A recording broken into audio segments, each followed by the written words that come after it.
یہ کیسی ناانصافی ہے، یہ کیسی بات ہے کہ ہم ہی حالات کے چکر میں آتے ہیں، کوئی دوسرا کیوں نہیں آتا؟ کیا ہم ہی رہ گئے ہیں دنیا میں؟ یعنی اس طرح کی کئی سوچ اور کتنے ہی سوال ہم تک پہنچتے ہیں، اور اکثر سمجھ نہیں آتی کہ لوگوں کی اس ناشکری کا کیا جواب دیا جائے۔ یعنی اگر اللہ تعالیٰ نے ہمارے لیے کوئی ایسا امتحان رکھا ہے، کوئی ایسی آزمائش رکھی ہے، ہمارے ہی کسی گناہ کی وجہ سے ہمیں کہیں اللہ تعالیٰ نے تھوڑا سا ہلانے کے لیے، ہمیں یاد کروانے کے لیے کہ میں تمہارا رب ہوں، اگر ہمیں تھوڑا سا ہلا دیا، تھوڑی سی کوئی تکلیف پہنچا دی، تو ہم بالکل اپنے آپے سے باہر ہو جاتے ہیں۔ ہم یہ سوچتے ہیں کہ پتہ نہیں رب تعالیٰ کو ہم ہی نظر آتے ہیں،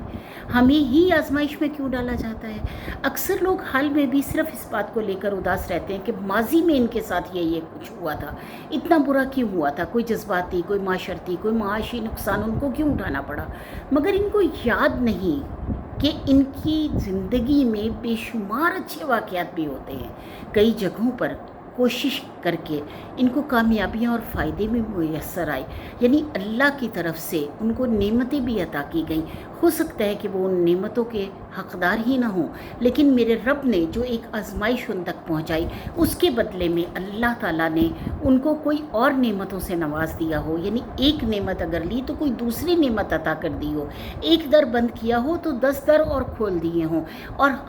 جو موجودہ نعمتیں اور وسائل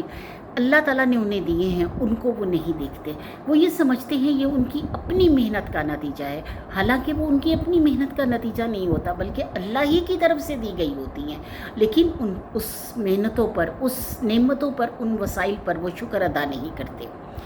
وقت دور نہیں رہتا، حالات بدل جاتے ہیں اور پھر سے مواقع اور کامیابیاں میسر ہو جاتی ہیں۔ اس امر کی ضرورت اور کمی صرف ہماری سوچ میں ہے۔ جب تک ہم اپنی سوچ کو نہیں بدلیں گے اور آج سے ماضی کے پچھتاوے پالنا چھوڑ دیں، حال کو بہتر کرنے کے لیے، مستقبل کو بہترین کرنے کے لیے کوشش کیجیے اور اللہ کی مدد کو شامل حال کیجیے۔ یعنی اسی رب نے، جس رب نے آپ کو آزمائشیں پہنچائی ہیں، اسی رب نے آپ کو منزل مقصود تک پہنچانا ہے۔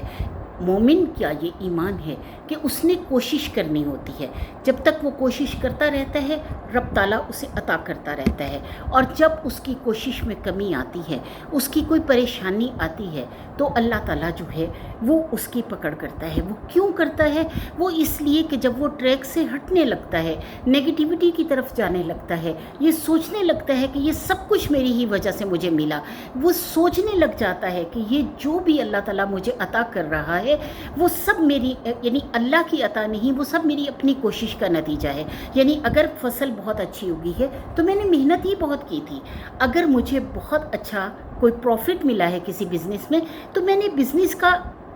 سٹرکچر ہی ایسا تیار کیا تھا، میں نے بزنس ہی وہ کیا تھا، اگر مجھ میں سمجھ نہ ہوتی بزنس کی تو میں کبھی اتنا فائدہ نہ پا سکتا۔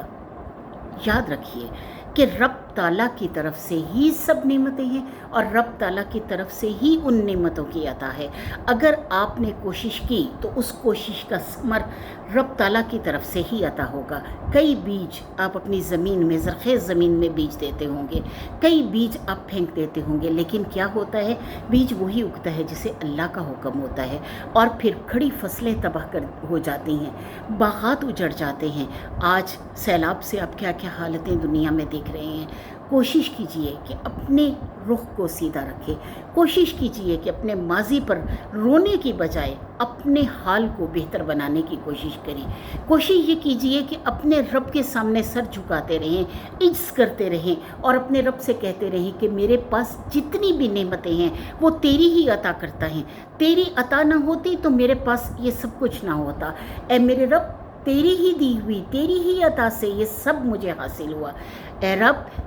اگر تو مجھے یہ نہ دیتا تو میں کہیں اس چیز کو حاصل نہیں کر سکتا تھا۔ اے میرے رب، تو نے زندگی دی، تو نے صحت دی، تو نے عقل دی، تو نے شعور دیا، تو نے آنکھیں دی، معذوری نہیں دی، اور ہر طریقے سے مجھے ان تمام نعمتوں سے فیضیاب کیا جو کہ ایک عام انسان جس سے فیضیاب ہوتا ہے۔ اے میرے رب، میں تیرا عام سا بندہ ہوں، میں تیری عام سی مخلوق ہوں، لیکن میرے رب تو نے مجھے اشرف المخلوقات بنا دیا، تو نے مجھے اس مرتبے، اس مقام تک پہنچا دیا جہاں میں تیرا شکر ادا کرتا کرتا ہوں اور مجھے خوشی ہے اس چیز کی کہ میں تیرے سامنے عاجز رہتا ہوں، تیرے علاوہ میں کسی کے سامنے سر نہیں جھکاتا، تیرے علاوہ مجھے